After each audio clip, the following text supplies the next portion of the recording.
آج جو گفتگو کرنی مقصود ہے، اگرچہ جلسے کا موضوع صرف شہادت عثمان رکھا گیا ہے اور یہ زیادہ تر ایک تاریخی موضوع ہے، میں یہ سمجھتا ہوں کہ اس موضوع پر مجھ سے بہت زیادہ بہتر روشنی ڈال سکیں گے پروفیسر اسلم صاحب، اس لیے کہ ان کا موضوع تاریخ ہے۔ میں چاہتا یہ ہوں کہ ابتدا میں حضرت عثمان رضی اللہ تعالی عنہ کے مناقب اور فضائل کے بارے میں بھی کچھ بیان کیا جائے۔ اگرچہ باتیں بہت سی زبان زد ہو چکی ہیں، ابھی اس ننھی سی بچی نے جو تقریر کی تو تقریباً وہ تمام باتیں کہ جو عام طور پر اس سلسلے میں بیان کی جاتی ہیں وہ اس تقریر میں بھی آ گئی، لیکن جیسا کہ آپ میں سے اکثر حضرات کے علم میں ہوگا، میں قرآن مجید کا ایک ادنا طالب علم اور میں فضیلت کے اس موضوع کو بھی در حقیقت قرآن مجید ہی کی روشنی میں آپ کے سامنے رکھنا چاہتا ہوں۔ فضائل و مناقب حضرت عثمان رضی اللہ تعالی عنہ کے ضمن میں سب سے پہلی بات جو سب کو معلوم ہے وہ ہے نبی اکرم صلی اللہ علیہ وسلم سے حضرت عثمان رضی اللہ تعالی عنہ کی قرابت۔ اگرچہ ہمارے نزدیک نسل اصل اساس فضیلت نہیں، اسلام نے تو آ کر اس تصور کو ختم کیا ہے۔ چنانچہ سورہ حجرات کی آیت بہت مشہور آیت، یا ایھا الناس انا خلقناکم من ذکر وانثی وجعلناکم شعوبا وقبائل لتعارفوا ان اکرمکم عند اللہ اتقاکم۔ یہ رنگ و نسل اور یہ خون کا معاملہ جو دنیا میں بنائے شرف رہا ہے، اسی کو فضیلت کی بنیاد قرار دیا گیا، اسی کو عزت اور شرف کی اساس بنایا گیا۔ قرآن مجید نے ان تمام بتوں کو توڑ ڈالا اور اصل بنائے شرف و عزت صرف تقویٰ کو قرار دیا۔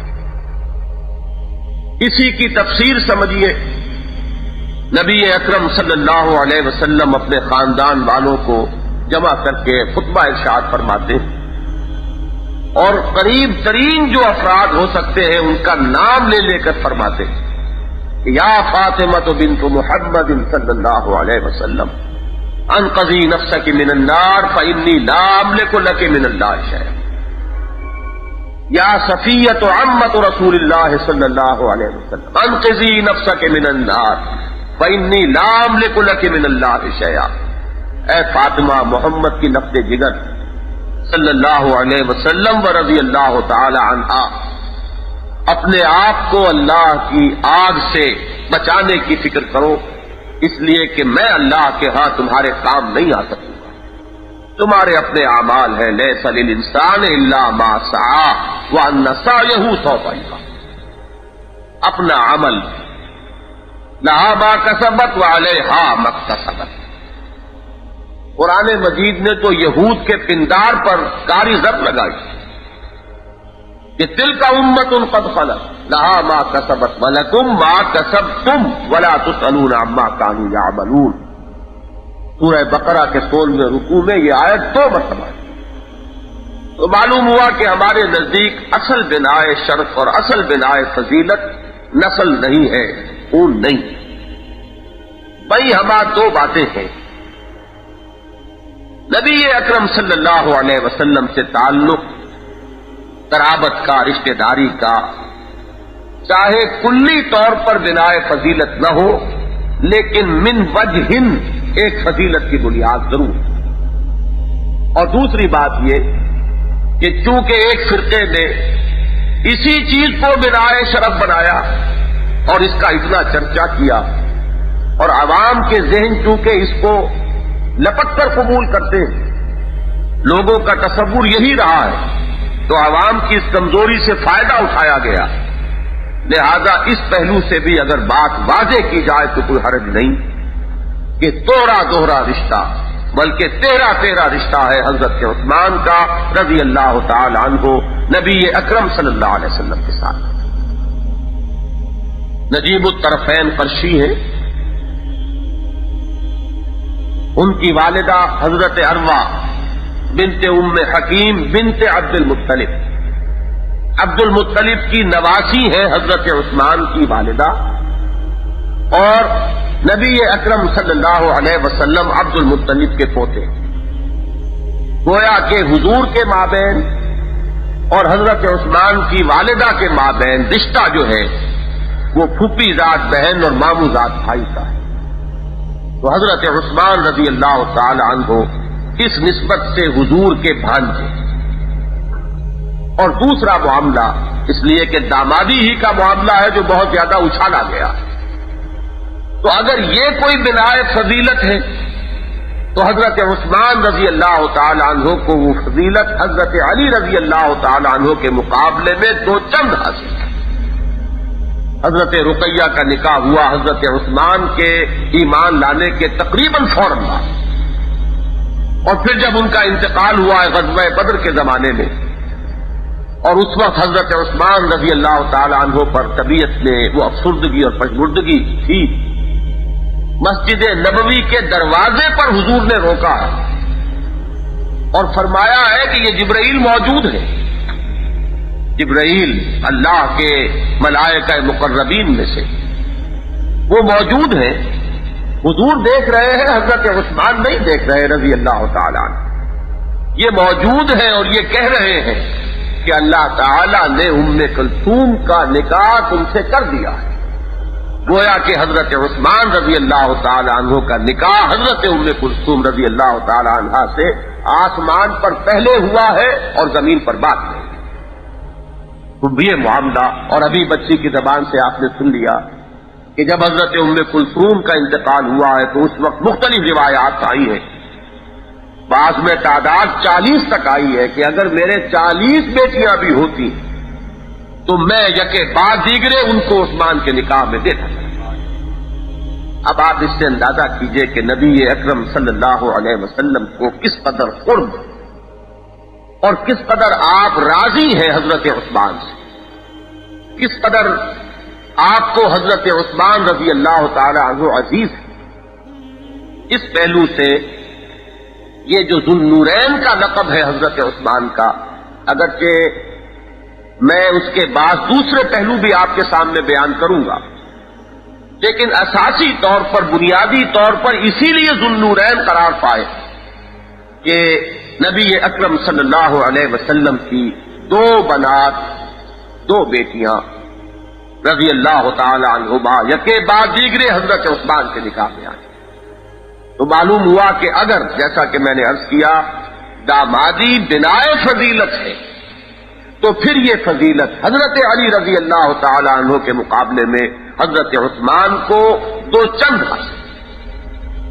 یہ اس دور میں انتہائی جھٹائی اور جسارت اور بڑی ہی بے شرمی کے ساتھ تاریخ کو مسخ کرنے کی جو کوششیں ہو رہی ہیں، اور اس اعتماد پر ہو رہی ہیں کہ کسی بھی بات کو ذرا وقت گزر جائے تو اس بات میں ایک استناد کی کیفیت پیدا ہو جاتی ہے۔ آج سے 50 سال پہلے کا کوئی چھپا ہوا ورق دکھا دیجئے، عام آدمی اسی کو سند مان لے گا، یہ 50 سال پہلے کی لکھی ہوئی کوئی کتاب ہے۔ تو آج ایک بہت بڑا جھوٹ بولا جا رہا ہے، اور وہ جھوٹ اتنا بڑا کہ واقعہ یہ ہے کہ ہٹلر کا جھوٹ اور گوئبلز کا جھوٹ جو ہے وہ اس کے آگے بالکل مان پڑ جانے والا ہے۔ اور وہ یہ کہ جن لوگوں نے اس نسلی تعلق یا قرابت ہی کو بنائے شرف و فضیلت بنایا اور اسی پر اپنے پورے فلسفے کا تانا بانا جو ہے استوار کیا، انہیں جب یہ نظر آیا کہ یہ دامادی کا تعلق اگر ادھر اکیرا ہے تو ادھر دوہرا موجود ہے، تو انہوں نے اس کی پرواہ نہ کرتے ہوئے کہ خود ان کی اپنی تاریخ کی کتابوں میں، ان کے اپنی روایات میں، ان کے اپنے احادیث کے مجموعوں میں یہ بات صراحتاً مذکور ہے کہ حضرت خدیجہ الکبریٰ رضی اللہ تعالی عنہا سے حضور کو اللہ تعالیٰ نے 4 بیٹیاں عطا کی جو حضور ہی کے صلب سے تھی، حضرت زینب، حضرت رقیہ، حضرت ام کلثوم، حضرت فاطمہ رضی اللہ تعالی عنہن۔ لیکن آج یہ کہا جا رہا ہے کہ حضور کی بیٹی صرف ایک تھی، حضرت فاطمہ، اور بقیہ 3 جو ہیں وہ حضرت خدیجہ کی تو بیٹیاں ہیں لیکن وہ حضور سے نہیں ہے بلکہ اپنے کسی سابق شوق. یہ اتنا بڑا جھوٹ، اور وہ جھوٹ اسی اعتبار پر کہ ایک تو جس طریقے سے کہ ہٹلر کے پروپیگنڈے کا ٹیکنیک تھا کہ جھوٹ اتنا بڑا بولو کہ لوگ یہ باور کریں، سوچیں، مجبور ہو جائیں کہ آخر اتنا بڑا جھوٹ تو کوئی نہیں بول سکتا، کچھ نہ کچھ تو اس میں صداقت کا پہلو ہوگا. اور دوسرے یہ کہ آج یہ جھوٹ تصدیق کر لو، آخر 50 برس کے بعد یہی چیزیں چھپے ہوئے اور آپ کوئی دکھاتا پھرے گا کہ دیکھو یہ پہلی کتاب کے اندر یہ چیز مرقوم ہے، لکھی ہوئی ہے اور کچھ نہیں. تو جو پہلی ثابت شدہ حقیقت ہے کم سے کم اس میں کچھ نہ کچھ شک کا پہلو تو پیدا ہو ہی جائے گا. جیسا کہ ابھی کہہ رہے تھے میاں صاحب، کس کے پاس وقت پڑا ہے کہ وہ تحقیق کرے؟ سنی سنائی باتیں ہیں مجلسوں میں بیان کی جانے والی اور نمک مرچ لگا کر بیان کی جانے والی، جو عوام کے ذہنوں میں بیٹھتی چلی گئی. اور بدقسمتی سے صرف عوام کے نہیں، اچھے اچھے اہل علم اور اہل قلم، مولانا امین حسن اصلاحی صاحب نے تو تسلیم کیا، اور ان کی وہ تحریر میں نے میثاق میں شائع کی تھی. جب انہوں نے تاریخ کے بارے میں بعض نئی چیزیں جو آئیں ان کا مطالعہ کیا تو انہوں نے باقاعدہ یہ چیز شائع کرائی میثاق میں کہ میں واقعتاً میں خود بھی چونکہ تاریخ کا طالب علم نہیں رہا تھا، لہذا میری زبان اور قلم سے بھی کچھ ایسے کلمات نکلتے رہے ہیں جو حضرت عثمان یا امیر معاویہ رضی اللہ تعالی عنہما ان دونوں کی شان میں کسی درجے میں گستاخی کے حامل نظر آتے ہوں. میں اپنی ان تمام تحریروں سے رجوع کرتا ہوں. لیکن یہ ہے کہ یہ حرکت و ناقص کو اس کی توفیق نہیں، یہ انانیت، یہ تکبر جو ہے، جتنا بڑا انسان ہوگا اتنی ہی بڑی اس کے لیے یہ مشکل بھی ہے. جن کے رتبے ہیں سوا، ان کو سوا مشکل ہے. عام آدمی کے لیے غلطی کا مان لینا آسان ہے، لیکن اہل علم اور اہل فضل اور اہل قلم کے لیے، مصنفوں کے لیے اور بڑے بڑے اساتذہ کے لیے اپنی غلطی کا ماننا جو ہے آسان نہیں. تو واقعہ یہ ہے کہ تاریخ کو جو مس کیا گیا تو اس طرح کیا گیا، اس نے دھڑلے کے ساتھ کیا گیا، اور اس طریقے سے باتیں زبان پر جاری کرا دی گئی، اور اس طریقے سے لوگوں کے ذہنوں میں بٹھا دی گئی کہ بڑے بڑے مصنفین کے قلم سے وہ ٹپک پڑی ہے بغیر اس کے کہ ان کا کوئی ارادہ اس میں شامل ہو. اس سے بہت سی وہ چیزیں جو ہے عام ہو گئی کہ جن کا واقعہ یہ ہے کہ جب تاریخ کا محققانہ انداز میں مطالعہ کیا جائے تو معلوم ہو کہ بالکل ہی تصویر جو ہے وہ دوسری. تو میں جو عرض کر رہا تھا وہ یہ کہ قرابت نبی اکرم صلی اللہ علیہ وسلم کے ساتھ یقیناً بلا فضیلت ہے، لیکن یہ بھی معاملہ جو ہے بہرحال حضرت عثمان رضی اللہ تعالی عنہ کو دوہرا حاصل ہے حضرت علی کی نسبت رضی اللہ تعالی. لیکن اصل بلا فضیلت کیا ہے؟ عربی زبان کا ایک مشہور شعر ہے کہ ان الفتى من يقول ها انا ذا ليس الفتى من يقول كان ابي. ودرم سلطان بوت کہنے والوں کو تو کبھی بھی دنیا میں کوئی عزت والا مقام حاصل نہیں ہوا. سوال تو یہ کہ تورات کے تم کیا؟ جوان اصل میں وہ ہے، جوان مرد وہ ہے جو یہ کہے میدان میں آ کر کہ یہ میں موجود ہوں. جوان وہ نہیں ہے جو یہ کہے کہ میرا باپ ایسا شجاع تھا اور اتنا بہادر تھا. تو بات تو اصل میں یہ ہے کہ قرابت اپنی جگہ ہے، اس سے انکار نہیں ہے، لیکن یہ کہ اصل بات تو یہ ہے کہ خود اپنی سیرت و کردار کا کیا حال ہے، اپنا مقام اور مرتبہ کیا ہے. میں یہ چاہتا ہوں کہ خاص طور پر اسی اعتبار سے سیرت عثمان پر غور. میں نے چند آیات آج پڑھی ہیں اور انہیں اپنی اس گفتگو کا یا گفتگو کے اس حصے کا عنوان بنایا. آپ کو معلوم ہے سورہ فاتحہ ہماری نماز کا جزو لازم ہے، اور اس میں ہم ایک دعا اللہ سے کرتے ہیں اہدنا الصراط المستقیم صراط الذین انعمت علیہم. پروردگار ہمیں سیدھی راہ پر چلا، ان لوگوں کا راستہ جن پر تو نے انعام فرمایا. اب یہاں تفصیل کا موقع نہیں تھا کہ وہ کون ہے منعم علیہم، کن پر انعام ہوا، لیکن قرآن کا اصول یہ ہے کہ القرآن یفسر بعضہ بعضا، جو بات کہیں مجمل ہوگی کہیں مفصل مل جائے گی. سورہ نساء میں اس کو کھولا گیا کہ جو شخص اللہ اور اس کے رسول کی اطاعت کو اپنے اوپر لازم کر لے گا اسے ایک معیت معنوی حاصل ہو جائے گی ان لوگوں کے ساتھ جن پر اللہ کا انعام ہوا. اولئک مع الذین انعم اللہ علیہم. اور یہاں اب تشریح کر دی کہ وہ کون ہے انعم اللہ علیہم. من النبیین والصدیقین والشہداء والصالحین وحسن اولئک رفیقا. یہ 4 جماعتیں انبیاء کرام ہیں بلند ترین مقام پر. ان کے بعد درجہ ہے صدیقین کرام کا، ان کے بعد ہے شہداء کرام، اور ان کے بعد ہے صالحین مومنین. نیچے سے چلیے تو صالحین مومنین، پھر شہداء کا رتبہ ہے، پھر صدیقین کا مقام و مرتبہ ہے، اور پھر انبیاء کرام کا. ان میں سے نبوت کا جہاں تک تعلق ہے وہ پہلے بھی کسبی نہیں تھی، وہ بھی تھی، اور اب تو اس کا دروازہ مستقلاً بند ہو چکا، مکمل طور پر بند ہو چکا. نبی اکرم صلی اللہ علیہ وسلم پر نبوت و رسالت کا خاتمہ ہی نہیں ہوا، اس کی تکمیل بھی ہو چکی، اتمام بھی ہو چکا. البتہ یہ 2 بقیہ جو مراتب ہیں درمیان کے، یہ بہرحال بند ہونے والے نہیں. اپنی اپنی ہمت، اپنی اپنا ایثار، اپنی اپنی کوشش، اپنی اپنی محنت، اور کسی درجے میں اپنی اپنی استاد طبع کے اعتبار سے ان دونوں مراتب تک ان پر فائز ہونا انسانوں کے لیے اب ذرا اس مقدمے کے ساتھ غور کیجئے. آخری پارے کی ایک سورت ہے سورۃ اللیل. اس کی آخری آیات کے بارے میں تو مفسرین کا اجماع ہے کہ یہ حضرت ابوبکر صدیق کے بارے میں نازل ہوئی رضی اللہ تعالیٰ عنہ، جو میں نے آپ کو پڑھ کر سنائی. فَسَيُجَنَّبُهَا الْأَتْقَى. اتقیٰ کا مصداق حضرت ابوبکر صدیق رضی اللہ تعالیٰ. الذی یؤتی مالہ یتزکیٰ. ان کی سیرت اور شخصیت کا سب سے نمایاں وصف اللہ کی راہ میں مال صرف کرنا، تزکیے کے لیے.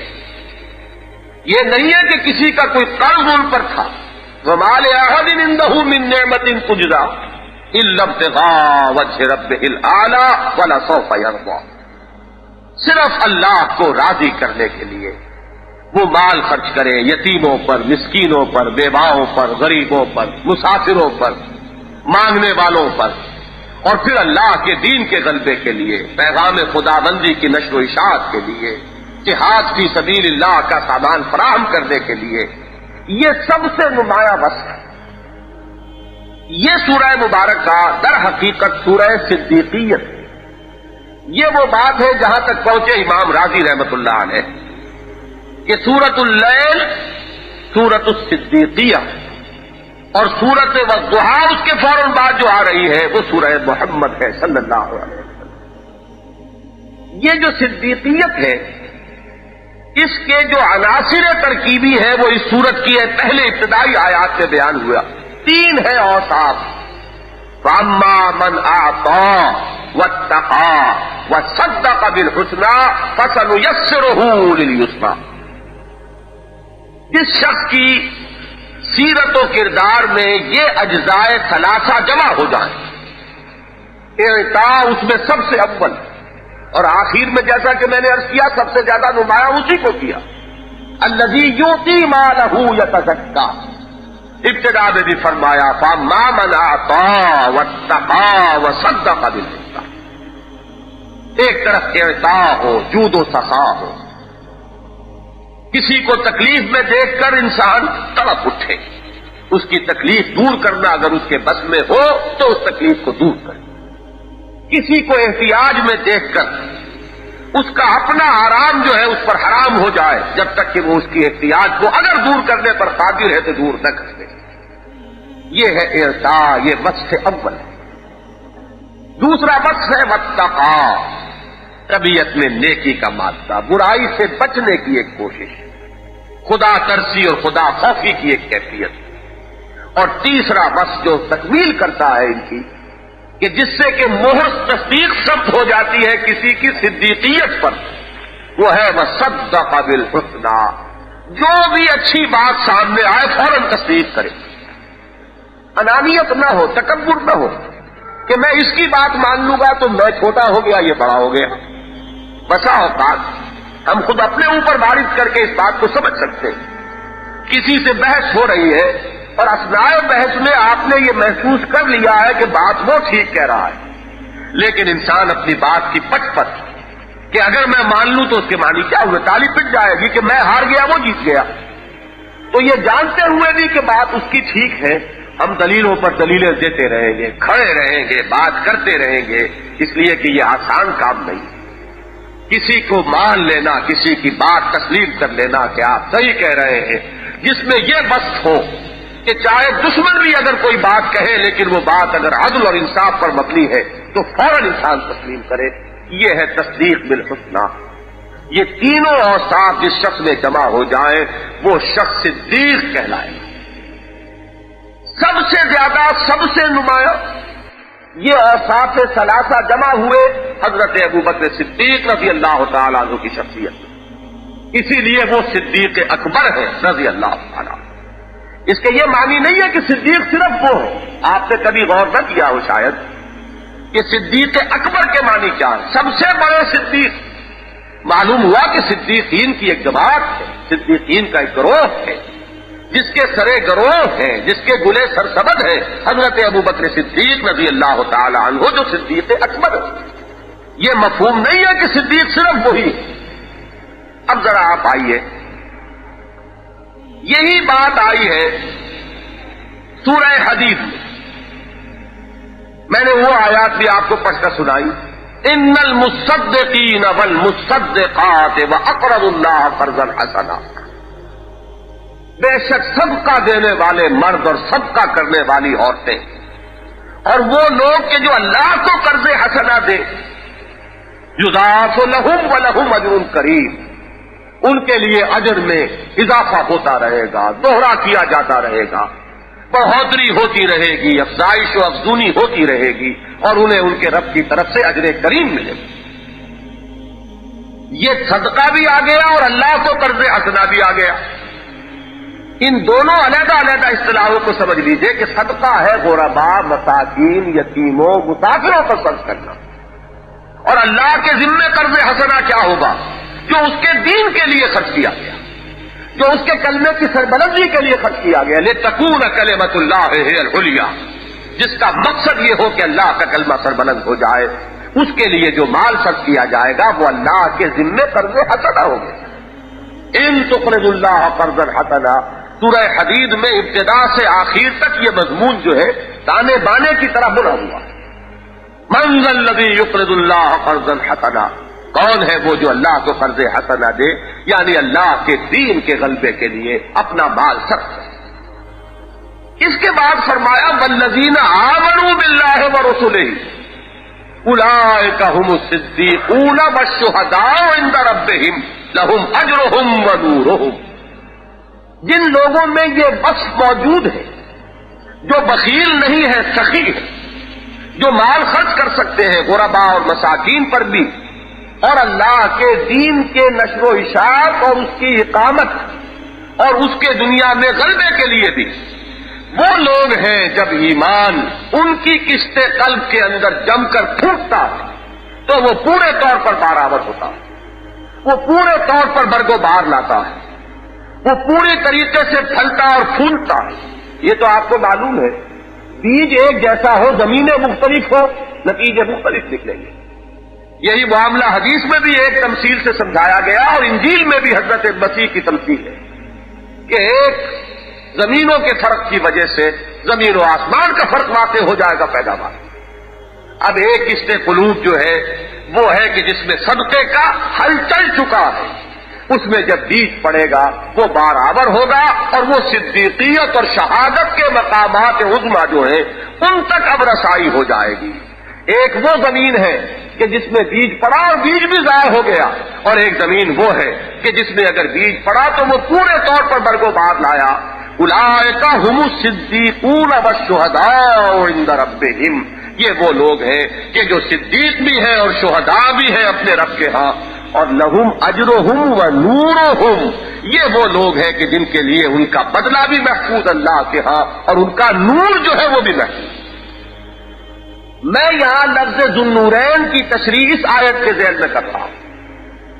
حضرت عثمان رضی اللہ تعالی عنہ کی شخصیت پر جب ہم غور کرتے ہیں تو معلوم ہوتا ہے کہ یہ دونوں نور، نور صدیقیت اور نور شہادت، دونوں جس کی ذات میں جمع ہوئے ہیں وہ ہے حضرت عثمان ابن عفان رضی اللہ تعالی عنہ.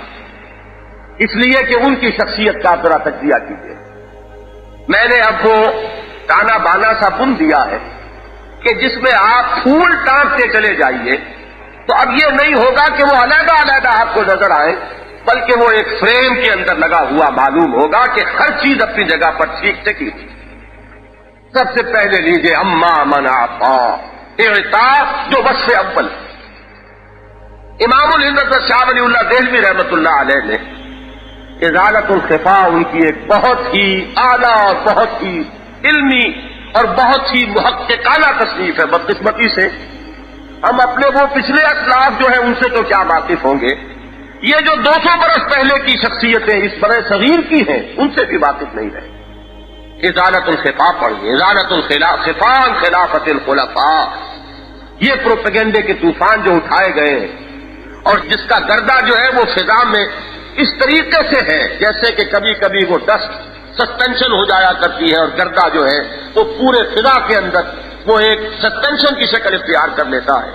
اگر ان کو دور کرنا ہے تو شاہ ولی اللہ دہلوی کی 2 تصانیف، ازالت الخفاء خلافت الخلفاء اور دوسری قرۃ العینین فی تفضیل الشیخین، اور یہ اللہ کا فضل ہے کہ ابھی چھپ گئی. حال ہی میں یہی آپ کے ہاں ایک مکتبے نے اسے شائع کر دیا ہے، لاہور ہی کا ایک مکتبہ. تو یہ عظیم کتابیں.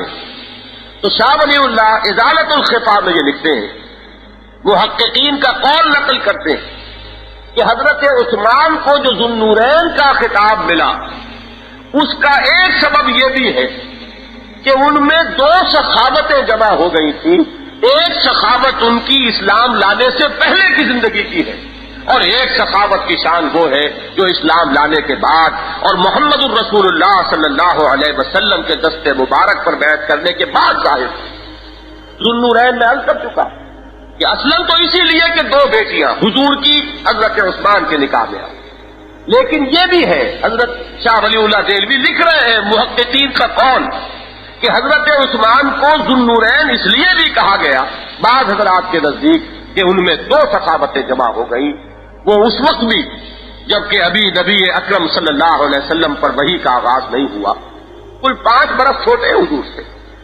جب حضور 40 برس کے تھے وحی کا آغاز ہوا، حضرت عثمان 35 برس کے تھے، تو زیادہ لمبا چوڑا فرق نہیں ہے. اور حضرت ابوبکر صدیق رضی اللہ تعالیٰ عنہ سے بڑے ان کے تعلقات تھے، بہت دوستی تھی، اس لیے کہ مزاجن بھی بڑی مناسبت تھی. وہی معاملہ طے کرے جود و سخا ابو بکر ہے اور وہی طے کرے جود و سخا حضرت عثمان. لوگوں کی مہمانداری کرنے والے، غرباء اور یتیموں پر خرچ کرنے والے. اس وقت سے وہ سخا اور اعطاء کا جو وصف ہے وہ بتمام و کمال حضرت عثمان رضی اللہ تعالیٰ عنہ کی شخصیت میں موجود تھا. پھر ایمان لانے کے بعد جیسے کہ حضرت ابوبکر صدیق کی شان ہے رضی اللہ تعالیٰ عنہ کہ اپنا سارا اثاثہ لگا دیا محمد کے مشن کی تکمیل کی خاطر صلی اللہ علیہ وسلم. کتنے ہی غلام ہیں کہ ان کو اپنے پیسے سے خریدا اور آزاد کر دیا جو ایمان لے آئے تھے. وہ سرمایہ جو ہے کہ متمول ترین لوگوں میں سے مکے کے، لیکن وہ وقت بھی آیا ہے غزوہ تبوک کے وقت کہ سارا جھاڑو پھیر کر گھر میں جو کچھ تھا وہ لا کر رکھ دیا، کچھ نہیں چھوڑا. تو یہ تو ہے صدیق اکبر، ان کے مقام اور مرتبے کو تو کوئی نہیں پہنچ سکتا. لیکن میں جو بات آپ کو بتانا چاہ رہا ہوں کہ اسی صدیقیت کبریٰ کا ایک عکس تو ہوگا جو ہر صدیق میں نظر آئے گا. حضرت عثمان رضی اللہ تعالیٰ عنہ میں وہی دیکھیے وہی وصف ہے. زیر روما خرید رہے ہیں اس لیے کہ مسلمانوں کو تکلیف ہے، مسلمانوں کی عورتیں جاتی ہیں پانی لینے کے لیے تو یہود چھیڑتے ہیں، مذاق کرتے ہیں، فکرے کرتے ہیں. وہاں پر جو ہے وہ عزت جو ہے مسلمانوں کی وہ اس طریقے سے اس کی توہین و تذلیل ہو رہی ہے. حضور نے ذرا اشارہ کیا کہ کوئی ہو جو یہ کام کرے کہ اس بہت مہنگا کنواں، میٹھے پانی کا کنواں مدینہ منورہ سے تقریباً 2-2.5 میل کے فاصلے پر باہر اب بھی جائیے وہ کنواں موجود ہے، اسے خریدا اور خرید کر وقف کر دیا.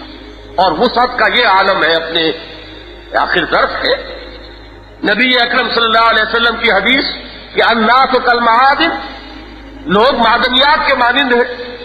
سونے کی دھات اگر وہ اور کی شکل میں ہے تو وہ بھی تو سونا ہی ہے، صرف یہ ہے کہ اس کے ساتھ کچھ اور چیزیں بھی، مٹی بھی ملی ہوئی ہے. آپ نے اسے کٹھالی میں ڈالا، صاف کر لیا، وہی سونا سونا ہی رہے گا، سونا تو نہیں بدلے گا. تو فرمایا خیارکم فی الجاہلیت خیارکم فی الاسلام، جو تم میں سے بہترین لوگ تھے جاہلیت کے دور میں وہی اسلام میں بہترین. جو اس وقت سونا تھا وہی اب سونا ہے، لیکن وہ اب زر خالص بن گیا ہے. اب اس میں جو امپیورٹیز تھی، جو اور چیزیں تھیں وہ ختم ہو گئی، اور جو اس وقت چاندی تھی وہ چاندی ہے، وہ اب خالص چاندی ہو گئی. تو اسی اعتبار سے حضرت عثمان کا معاملہ وہی جود و سخا کا عالم. خود یہ فرماتے ہیں کہ حضور کے ہاتھ پر بیعت کرنے کے بعد کوئی جمعہ میری زندگی میں ایسا نہیں گزرا جس میں کہ میں نے کسی نہ کسی غلام کو آزاد نہ کیا ہو. اور اگر کسی وقت اتفاقاً ایسا ہوتا کہ کسی جمعے کو میں کوئی غلام آزاد نہ کر سکتا تو اگلے جمعے میں 2 غلام آزاد. یہ ہے معاملہ حضرت عثمان کا رضی اللہ تعالیٰ عنہ، جس سے ہم واقف نہیں، اس لیے کہ ہم نے تو چند چیزیں جو بہت سی مشہور ہیں، پڑھنے کی طرف توجہ نہیں، ہمیں اور چیزوں سے فرصت ہو تو ہم دیکھیں. تو یہ معاملہ، اور پھر وہ بیر روما کا معاملہ دیکھیے، مسجد نبوی کی توسیع کا معاملہ دیکھیے، اور وہ جیش عسرہ غزوہ تبوک کا وقت جہاں حضرت ابو بکر اس انتہا کو پہنچے ہیں کہ اپنا سب کچھ اساس البیت تک لا کر حضور کے قدموں میں ڈال دیا. حضور ممبر پر ہے اور لوگوں کو بار بار ترغیب دلا رہے ہیں خرچ کرو. حضرت عثمان کھڑے ہوتے ہیں. حضور 100 اونٹ، اس کے تمام ساز و سامان سمیت پالان اور پورا سامان راشن اس پر لدا ہوا میری طرف سے حاضر. حضور کو معلوم ہے کہ مہم کتنی بڑی، کتنی ضرورت ہے. حضور پھر فرماتے ہیں. پھر تھوڑی دیر کے بعد حضرت عثمان کھڑے ہوتے ہیں. حضور 200 اونٹ میں پیش کرتا ہوں.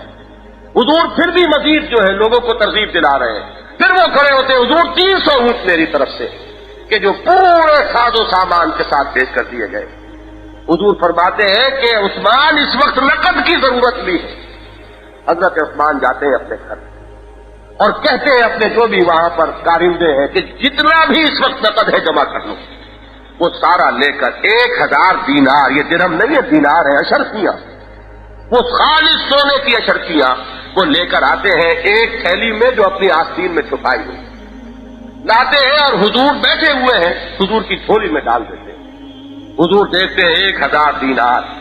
الفاظ آئے ہیں بعض روایات میں کہ جوش مسرت سے حضور کا کہ چہرہ مبارک کی رنگت اتنی سرخ ہو جاتی ہے کہ الفاظ یہ آئے ہیں کہ جیسے آپ کے رخساروں پر انار جو ہے وہ نچوڑ دیے گئے ہیں. اتنی خوشی ہے محمد رسول اللہ صلی اللہ علیہ وسلم. اس وقت جب کہ وہ اونٹوں کا اعلان کر رہے تھے حضرت عثمان، اس وقت بھی جب حضور ممبر سے نیچے اترتے ہیں تو آپ نے فرمایا کہ آج کے بعد عثمان کو کوئی عمل نقصان نہیں پہنچا سکتا. اگرچہ اس کا کوئی امکان نہیں کہ کوئی برا عمل صادر ہوگا، اس کا کوئی امکان نہیں، لیکن یہ ہے کہ اس مقام اور مرتبے کی صرف وضاحت کے لیے کہ افعل ما شئت، اب جو چاہو تم کرو، تمہارے لیے کوئی عمل جو ہے اب وہ تمہیں گزن پہنچانے والا نہیں. اور اس کے بعد روایات میں آیا ہے کہ حضور اپنی جھولی میں ان اشرفیوں کو الٹتے پلٹتے رہے. چہرہ مبارک پر مسرت کی وجہ سے کیفیت وہ جو میں بیان کر چکا، اور اس وقت پھر حضور نے وہی الفاظ دہرائے کہ آج کے بعد عثمان جو کرے اس کو کوئی نقصان پہنچنے والا نہیں. یہ ہے وہ احساس شان حضرت عثمان رضی اللہ تعالیٰ عنہ کی کہ جس میں وہ بالکل نظر آتے ہیں کہ جیسے عکس کامل ہے حضرت ابو بکر صدیق کا رضی اللہ تعالیٰ. صدیق اکبر ایک مرتبہ کامل ہے محمد رسول اللہ صلی اللہ علیہ وسلم کے، اور حضرت عثمان معلوم ہوتا ہے کہ عکس کامل ہے حضرت ابو بکر صدیق کے رضی اللہ تعالیٰ. آگے چلیے. اما من اعطا واتقى، اب تقویٰ پر ہے. تقویٰ کے بارے میں استیعاب کا ایک قول شاہ ولی اللہ ہی نے نقل کیا رحمت اللہ علیہ کہ حضرت عثمان خود یہ فرماتے کہ میں نے کبھی بھی جاہلیت، اس معنی میں تو جاہلیت کا کوئی دور آیا ہی نہیں، صدیق پر جاہلیت کا دور نہیں آتا، لیکن ہم زمانی اعتبار سے کہہ رہے ہیں کہ وہ زمانہ کہ جو حضور پر وحی کے آغاز سے پہلے کا زمانہ اسے اب دور جاہلی کہتے ہیں. میں نے کبھی بھی نہ زنا کیا نہ چوری کی. اور یہ قول بھی نقل ہوا ہے کہ حضرت عثمان اور حضرت ابو بکر رضی اللہ تعالی عنہ دونوں نے جاہلیت ہی میں شراب کو اپنے اوپر حرام کر دیا تھا۔ یہ وہ فطرت سلیمہ ہے، یہ وہ انسان کی فطرت۔ حضور جو فرماتے ہیں کہ کل مولود یولد علی الفطرہ فابواہ یحودانہ او یمجسانہ او ینصرانہ او کما قال صلی اللہ علیہ وسلم۔ یہ فطرت اسلام لے کر ہر انسان آتا ہے۔ یہ تو پھر مسخ ہو جاتی ہے فطرتیں، تب یہ برائیاں اور یہ عیوب اور یہ خرابیاں اور یہ فحش حرکات کا صدور ہوتا ہے۔ ورنہ اگر فطرت اپنی صحت اور سلامتی پر برقرار رہے تو فطرت انسانی جو ہے وہ تو اس فاطر کی بنائی ہوئی ہے، اس میں تو کوئی کجی نہیں۔ تو اس فطرت سلیمہ پر ہوتا ہے ہر صدیق، ہر نبی بھی اور ہر صدیق بھی۔ مزاجن صدیقین کا مزاج بالکل انبیاء کا مزاج ہوتا ہے۔ یہ بات دوسری ہے کہ کسی کا دستے ہنائی باغ میں کوئی گیا اور کوئی پودا ہے گلاب کے پھول اس میں کھلے ہوئے ہیں، کسی کا دستے ہنائی کسی ایک پھول کو چن لیتا ہے، یہ اس کا انتخاب ہے۔ ورنہ گلاب کے پھول وہاں ہیں اور بھی ہے اس پودے میں، جس کو چن لیا استفاء اور اجتباء کا مقام جسے حاصل ہو گیا وہ مصطفیٰ اور مجتبیٰ ہو گئے۔ اور بقیہ جو وہ پھول ہیں وہ حسد میں جلتے نہیں کہ وہ یہ کہے کہ انہیں یہ مقام کیوں حاصل ہو گیا، بلکہ جیسے ہی ان کی طرف سے دعوت آتی ہے وہ لبیک کہتے ہوئے حاضر ہو جاتے ہیں، اور ایک لحظہ کا توقف بھی نہیں ہوتا ہے تصدیق میں کہ فوراً تصدیق کرتے ہیں۔ یہ ہے صدیقیت کی شان۔ تو میں یہ پہلی دوسری بات بیان کر رہا تھا، انسان کے اس طبیعت میں بدی سے جو حجاب ہے اس کو اصطلاح میں کہتے ہیں حیا۔ یہ انسان کی فطرت میں برا کام کرتے ہوئے اندر سے نفس لوامہ اسے روکتا ہے، جس کی قسم کھائی قرآن مجید میں لا اقسم بالنفس اللوامہ۔ اور انسان نہیں چاہتا، حضور نے ایک مرتبہ یہ گناہ کی تعریف کی کہ الاسم ما حاک فی صدرک فکرہت ان یطلع علیہ، گناہ وہ ہے جس سے تمہارے سینے میں خلجان پیدا ہو جائے اور تم اس کو پسند نہ کرو کہ لوگوں کے علم میں آئے کہ اس نے یہ حرکت کی ہے۔ یعنی گناہ کے یہ دو پہلو ہو گئے، ایک تو نفس لوامہ اس پر ملامت کر رہا ہو اندر، اور ایک انسان یہ محسوس کرے کہ یہ سب لوگ بھی کہیں گے کہ یہ بری بات ہے اور وہ نہ کرنا چاہے، وہ برائی ہے۔ اسی کا مادہ جو ہے اسے ہم حیا کہتے ہیں۔ اور حیا کے بارے میں محمد الرسول اللہ صلی اللہ علیہ وسلم کی سند ہے کہ اکثرہم حیاء عثمان، تمام صحابہ کرام میں سب سے زیادہ حیا میں بڑھے ہوئے حضرت عثمان ہے رضی اللہ تعالی۔ اور وہ حدیث مجھے یہاں بیان کرنے کی حاجت ہے کہ والحیاء شعبۃ من الایمان۔ اسی لیے اگر کسی نے کہا کہ کامل الحیاء والایمان تو اس میں کوئی اپنی طرف سے اضافہ نہیں ہے، یہ در حقیقت حضور ہی نے جو ربط ظاہر کیا ہے حیا میں اور ایمان میں کہ والحیاء شعبۃ من الایمان، تو جس کی حیا کامل ہے در حقیقت اس کا ایمان بھی کامل ہے۔ تو کامل الحیاء والایمان یا اکثرہم حیاء عثمان، یہ ہے شان حضرت عثمان کی۔ اس سلسلے میں مسلم شریف میں ایک واقعہ آیا ہے حضرت عائشہ صدیقہ سے رضی اللہ تعالیٰ عنہ۔ ایک مرتبہ حضور میرے حجرے میں تھے اور ایک کوئی گدا پڑا ہوا تھا، گدیلا سا، اس پر آپ استراحت فرما رہے تھے لیٹے، لیٹا ہوا انسان، بہرحال کپڑے پورے طور پر ہو سکتا ہے کہ کہیں کوئی پنڈلی کھلی ہوئی ہو حضور کی، پورے طور پر جسم ڈھکا ہوا نہیں، اور حضرت عائشہ صدیقہ بھی ایک طرف۔ میں اس جمعے میں بھی یہ واقعہ بیان کر رہا تھا، اس وقت بھی رہا نہیں گیا یہ کہنے سے کہ یہ حضور کے گھر جو ہم پڑھتے ہیں کتابوں میں تو ہم کوئی تصور نہیں کر سکتے۔ ہمارا تو گھٹیا سے گھٹیا گھر بھی کئی کمروں کا ہوتا ہے، وہاں تو یہ معاملہ ہے کہ ازواج مطہرات کے حجرے تھے، اور حجروں کا طول و عرض کیا تھا وہ روایات میں آتا ہے۔ حضور جب تہجد کے لیے کھڑے ہوتے تھے حضرت عائشہ کے حجرے میں رضی اللہ تعالی عنہا، تو وہ حجرہ اتنا چھوٹا تھا کہ یہ ممکن نہیں تھا کہ حضرت عائشہ بھی اپنی ٹانگیں پھیلائے رہیں اور حضور سجدہ بھی کر لیں، یہ ممکن نہیں ہوتا تھا۔ سجدے میں جب جاتے تھے تو حضور حضرت عائشہ کی ٹانگیں اٹھا کر ایک طرف کرتے تھے پھر سجدہ کرتے۔ تو اس چھوٹے سے حجرے میں حضور آرام فرما رہے، حضرت عائشہ بھی رضی اللہ تعالیٰ عنہ۔ تو ادھر سے اطلاع دی گئی کہ حضرت ابوبکر صدیق رضی اللہ تعالیٰ عنہ تشریف لائے ہیں اور اذن باریابی کے خواہاں ہیں۔ حضور نے فرمایا آ جائیے، آ گئے، بیٹی ہے، بیٹی کا گھر ہے۔ حضور لیٹے ہوئے، جس طرح لیٹے ہوئے تھے لیٹے رہے۔ حضرت ابوبکر نے جو بات کرنی سیکھی، پھر یہ بات فرمائی گئی اطلاع دی گئی کہ حضرت عمر بھی تشریف لائے ہیں، حاضر ہونا چاہتے ہیں، ان کے بارے میں بھی اجازت دے دی گئی، وہ آئے۔ حضرت عائشہ صدیقہ نے ذرا پیٹ کر لی ہوگی تو چادر جو ہے وہ اپنے اوپر لے لی ہوگی، اس کے بعد وہ بھی چلے گئے جو بات انہیں کرنی تھی، رخصت ہو گئے۔ تیسری مرتبہ اطلاع دی گئی کہ حضرت عثمان حاضر ہوئے ہیں رضی اللہ تعالی۔ جب یہ حضور کو اطلاع ملی تو حضور اٹھ کر بیٹھ گئے اور اپنے کپڑے آپ نے پوری طرح درست کر دیے۔ اصلح علیہ ثیابہ، یہ الفاظ ہے اس حدیث کے، مسلم شریف کی روایت۔ حضور نے اپنے اوپر اپنے کپڑے درست کر لیے اور ساتھ ہی حکم دیا حضرت عائشہ صدیقہ رضی اللہ تعالی عنہا کو کہ اجمعی علیک ثیابہ کے، اپنے اوپر بھی اپنے کپڑے اپنے چادر کو پوری طرح درست کر لو۔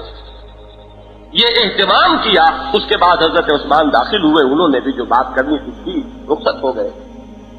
اب جب یہ واقعہ پیش آ چکا، حضرت عائشہ صدیقہ رضی اللہ تعالی عنہا فرماتی ہے کہ میں نے اب حضور سے سوال کیا۔ ابو بکر آئے، آپ نے کوئی خاص اہتمام نہیں کیا۔ حضرت عمر آئے، آپ نے کوئی اہتمام نہیں کیا۔ یہ کیا معاملہ ہے کہ حضرت عثمان کے بارے میں آپ نے یہ خاص اہتمام کیا، مجھے بھی حکم دیا کہ اجمعی علیہ ثیابہ۔ تو حضور نے فرمایا کہ تمہیں معلوم نہیں کہ حضرت عثمان انہ رجل حیی، انتہائی حیادار۔ مجھے یہ اندیشہ ہوا، بعض روایات میں تو یہ الفاظ نقل ہوئے کہ اگر میں اسی طرح بے تکلفی سے لیٹا رہا تو وہ اس حجاب کی وجہ سے، حیا کی وجہ سے جو بات کرنے آئے تھے وہ کر نہیں سکیں گے، ویسے چلے جائیں گے، ویسے واپس ہو جائیں گے۔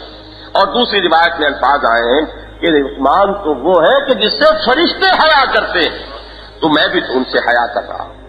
یہ ہے معاملہ حضرت عثمان کا رضی اللہ تعالیٰ۔ ایام جاہلیت ہی میں، یعنی ایمان لانے سے پہلے، یوں کہیے صرف شراب کو اپنے اوپر حرام کر لینے والے، زنا کے بارے میں خود گواہی دینے والے کہ کبھی بھی پوری عمر میں اس کا موقع نہیں آیا۔ معاشرہ وہ ہو عرب کا جس میں شراب اور زنا جو ہے وہ ان کے معروفات میں شامل ہو چکے تھے، وہ منکر کا کوئی تصور ہی نہیں تھا کہ اس میں کوئی برائی کی بات بھی ہے۔ اسی میں 35 برس جس نے بسر کیے ہوں اور یہ گواہی دے رہا ہوں، جس کی حیا کا عالم یہ ہو کہ فرماتے ہیں کہ جس دن سے میں نے حضور کے ہاتھ پر بیعت کی ہے تو اپنا جو دایاں ہاتھ حضور کے ہاتھ میں دیا تھا، اس کے بعد سے میں نے کبھی اپنے ناف سے نیچے کے جسم کو اس سے مس نہیں کیا ہے کہ یہ ہاتھ محمد کے ہاتھ میں آیا تھا صلی اللہ علیہ وسلم۔ جس کے تقوی کا، جس کی حیا کا یہ عالم، اما من آتا واتقا، جس کے اتقاء کا یہ عالم، جس کے اعطاء کا یہ عالم جو میں بیان کر چکا، اور صدق بالحسنی، تصدیق کا معاملہ یہ ہے کہ چھٹے یا ساتویں، بعض لوگوں کے نزدیک پانچویں یا چھٹے مومن ہیں ایمان لانے والوں میں حضرت عثمان کا نمبر یہ، حضرت ابو عبیدہ رضی اللہ تعالی عنہ، حضرت عبد الرحمن ابن عوف رضی اللہ تعالی، عشرہ مبشرہ میں ان حضرات سے بھی پہلے ایمان لائے حضرت عثمان، تو معلوم ہوا کہ وہ صدق بالحسنی، تصدیق کرنے میں سبقت کرنے والے، اور اعطاء اور اتقاء ان دونوں میں کامل۔ تو یہ ہے صدیقیت کے وہ اوصاف ثلاثہ۔ اور ان المصدقین والمصدقات فاقرضوا اللہ قرضا حسنا، وہ سورہ حدیث کی آیات، وہ بھی اس کے اندر بتمام و کمال موجود۔ تو یہ صدیقیت بھی موجود، اور پھر وہ مقام شہادت بھی حاصل ہو گیا۔ صدیقین کا معاملہ یہ ہوتا ہے، انبیاء کا معاملہ بھی یہ ہے، آپ کو معلوم ہے۔ نبی اکرم صلی اللہ علیہ وسلم خود فرماتے ہیں لَوَدِدتُّ أَنْ أُقْتَلَ فِي سَبِيلِ اللَّهِ ثُمَّ أُحْيَىٰ ثُمَّ أُقْتَلَ ثُمَّ أُحْيَىٰ ثُمَّ أُقْتَلَ، میں یہ چاہتا ہوں، میری یہ خواہش ہے کہ میں اللہ کی راہ میں قتل کر دیا جاؤں اور پھر مجھے زندہ کیا جائے، پھر میں اللہ کی راہ میں قتل کر دیا جاؤں۔ لیکن یہ کہ رسولوں کے باب میں اللہ کی سنت یہ ہے کہ یہ بات چونکہ عالم ظاہری میں اس میں رسول کے مغلوب ہو جانے کا پہلو آ جاتا ہے، اور رسول کے شایع نشان یہ نہیں۔ اللہ نے فیصلہ کیا لَأَغْلَبَنَّ أَنَا وَرُسُلِي، میں اور میرے رسول غالب رہیں گے۔ لہذا یہ معاملہ، اور صدیقین کے ساتھ بھی اللہ کا معاملہ یہ ہے۔ یہ حضرت ابوبکر صدیق رضی اللہ تعالی عنہ کہ ان کی موت بھی اسی طرح واقع ہوئی، وہ شہادت بقیہ خلفائے ثلاثہ ہے، تینوں کو وہ مقام حاصل ہو رہا ہے، حضرت عمر کو بھی، حضرت عثمان کو بھی، اور حضرت علی کو بھی رضی اللہ تعالی عنہم۔ لیکن یہ بھی در حقیقت اس کو سمجھ لیجئے کہ وہ نبوت اور نبوت کا عکس ہے صدیقیت۔ حضرت عثمان کا معاملہ یہ ہے کہ یہاں کر دونوں چیزیں جمع ہو گئی، اپنی شخصیت کے اعتبار سے، اپنی سیرت و کردار کے اعتبار سے وہ ایک صدیق کامل ہے، صدیقیت کے اوصاف و تمام و کمال موجود، اور پھر انہیں مقام اور مرتبہ حاصل ہوا وہ شہادت کا۔ وہ واقعہ آیا کہ کوہ حرا پر حضور ہے، حضرت ابو بکر ہے، حضرت عمر ہے اور حضرت عثمان ہے رضی اللہ تعالیٰ عنہم، اور اس وقت جب وہ روب نبوت سے پہاڑ کانپا اور لرزا ہے تو حضور نے فرمایا اپنے پائے مبارک سے ذرا ٹھوکا دیتے ہوئے پہاڑ کو کہ تھم جا، رک جا، تیری پیٹھ پر اس وقت ایک نبی، ایک صدیق اور 2 شہیدوں کے سوا کوئی نہیں۔ تو یہ ہے وہ شہادت کی پیش کی خبر جو محمد رسول اللہ صلی اللہ علیہ وسلم نے حضرت عمر فاروق، حضرت عثمان غنی رضی اللہ تعالیٰ عنہما دونوں کو دی تھی۔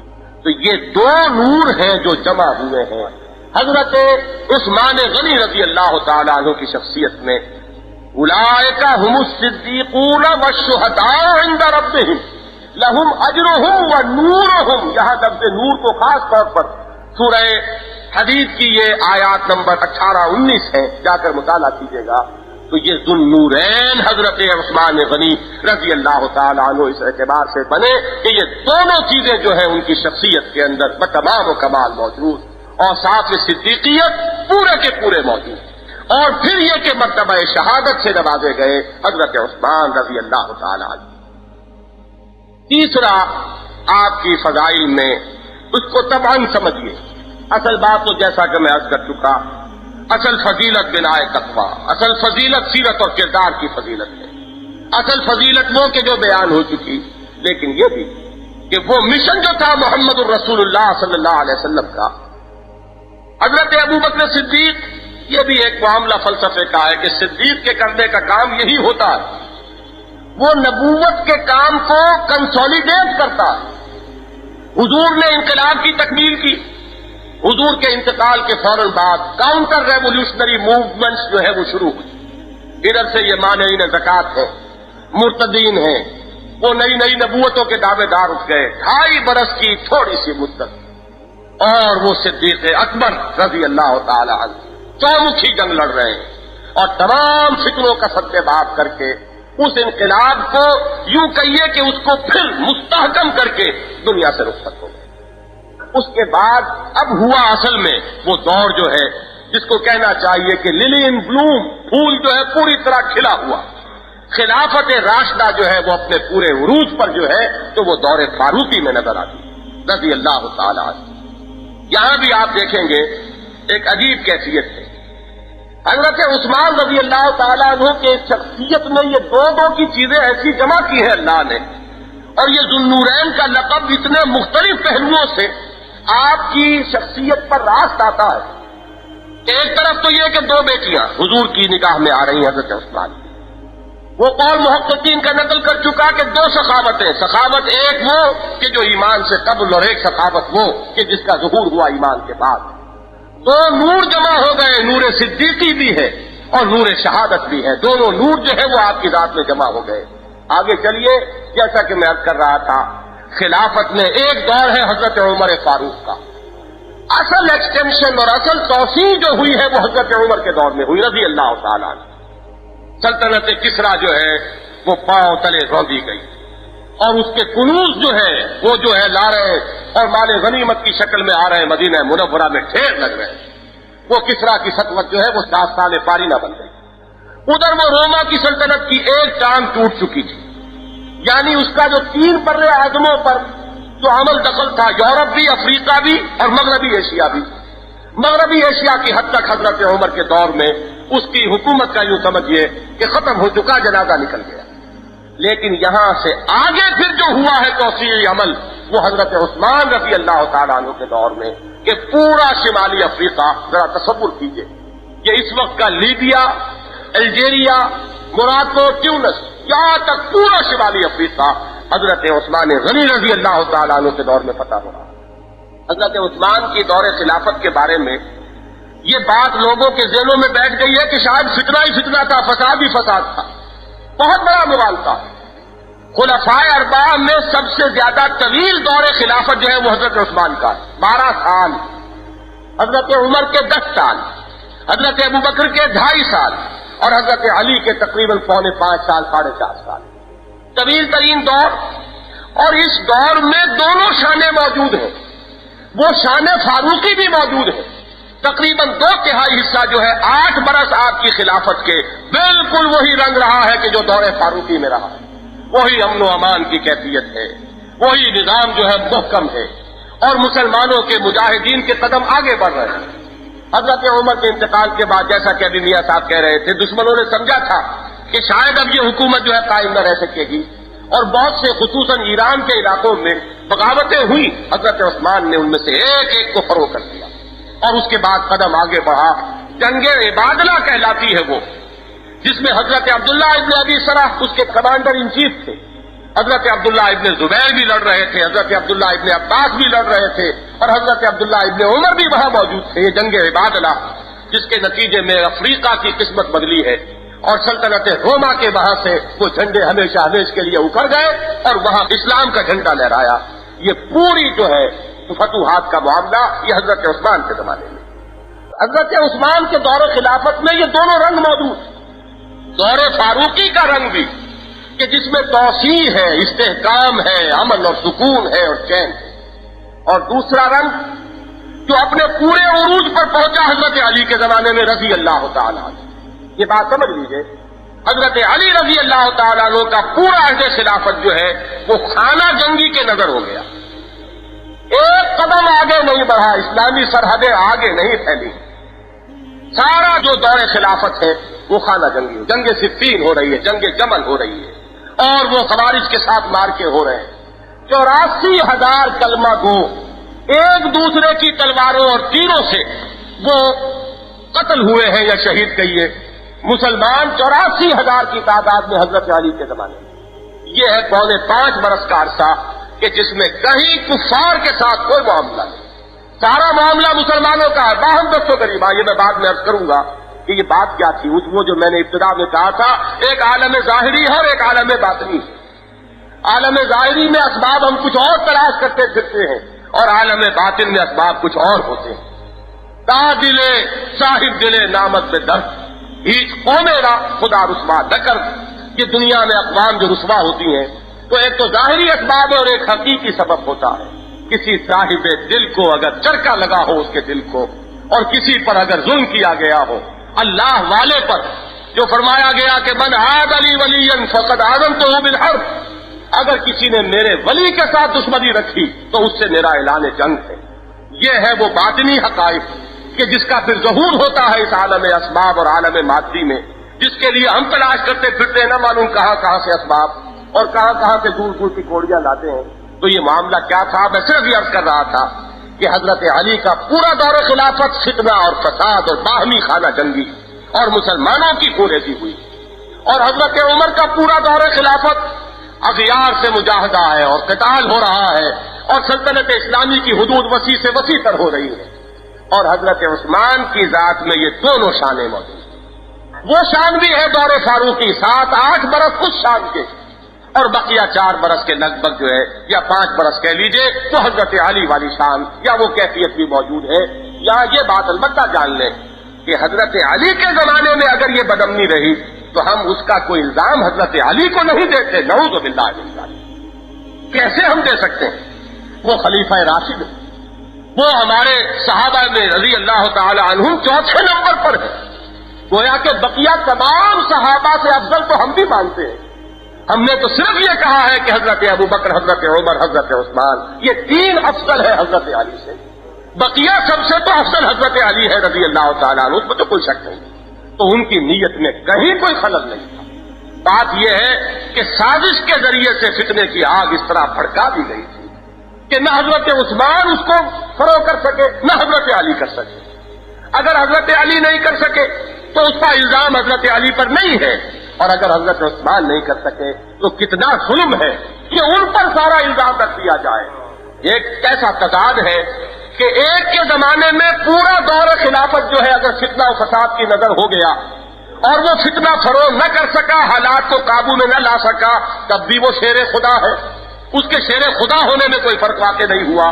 اور دوسرے کے زمانے میں اگر اس کا 2/3 دور جو ہے وہ دور فاروقی کا مثل ہو اور صرف 1/3 دور میں اگر فتنہ و فساد ہو تو اس کو ہم کہیں کمزور تھے اور یہ نقص تھا اور یہ تھا اور وہ تھا. یہ سارا کا سارا تضاد جو ہے ذرا سا بھی انسان اگر غور کرے تو معلوم ہو کہ واقعہ یہ ہے کہ کیسی کیسی بے بنیاد باتیں ہیں جو کہی جاتی ہیں اور جو باور کر لی جاتی ہیں اور منوا لی جاتی ہیں. تو میں تو یہاں ابھی وہ ذوالنورین کا معاملہ بیان کر رہا ہوں. وہ 2 شانیں جمع ہو گئے. اس سے بھی آگے بڑھیے. سورہ کہف ابھی ہم نے ختم کی ہے اپنی مسجد خضرا کے اجتماع میں، جس کا میں آج ابتدا میں ذکر کر کے چلا تھا. سورہ کہف میں عجیب بات ایک جو آئی ہے جن حضرات کے نگاہوں میں ہے وہ، اور جنہیں یہ معلوم ہے کہ حضور نے فرمایا ہے کہ سورہ کہف دجالی فتنے سے محفوظ کرنے والی سورت ہے.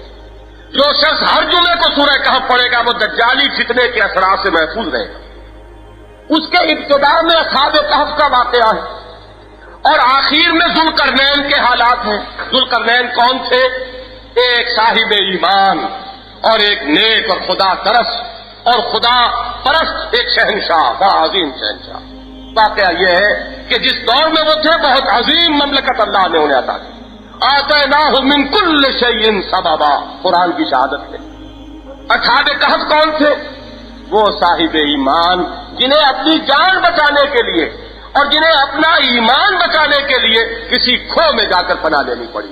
معلوم ہوا کہ اہل ایمان دنیا میں یہ دو انتہائی حالات ہیں کہ جن سے 2 چار ہو سکتے ہیں. اصحاب کہف بھی ہو سکتے ہیں کہ جنہیں اپنی جان بچانے کے لیے کہیں پناہ گزین ہونا پڑے، اور اہل ایمان کو اللہ تعالیٰ سطوت بھی دے، شان و شوکت بھی دے. تو ذوالقرنین کسی سطوت اللہ کے خزانے میں کمی نہیں. اب آپ دیکھیے خلفائے راشدین میں سے یہ دونوں شانیں حضرت عثمان رضی اللہ تعالیٰ عنہ کے ذات کے اندر مجتمع ہوتے.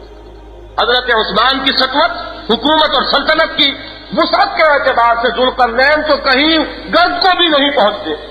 ان کا معاملہ تو یہ ہے کہ یہ سندھ کے ساحل سے لے کر، میں نے کل بھی وہ مصرع میری زبان پر فوراً آ گیا تھا علامہ اقبال کا، کہ نیل کے ساحل سے لے کر تابہ خاک کاشغر، یہ بھی ذوالقرنین کی مملکت اتنی نہیں تھی. ان کے بعد جو 30ویں درجے پر دارا اول آیا اس کی سلطنت کی تو حدود یہ تھی، بڑی عظیم سلطنت.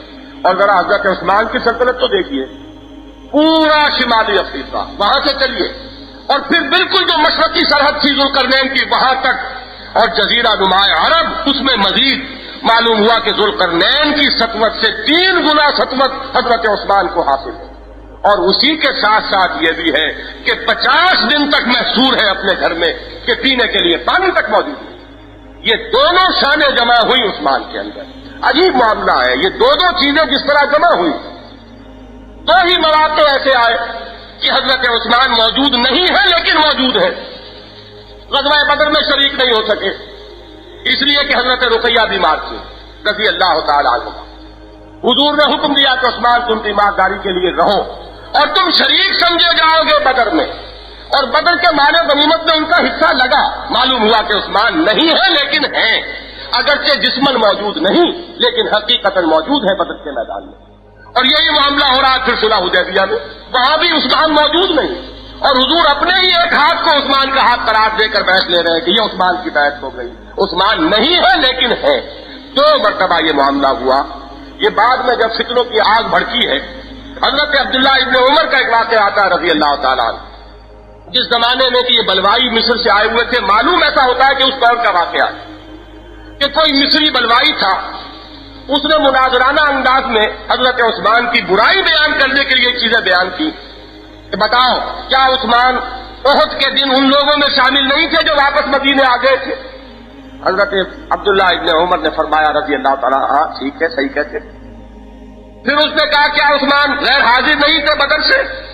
حضرت عبداللہ ابن عمر رضی اللہ تعالیٰ عنہما نے فرمایا ہاں ٹھیک کہتے.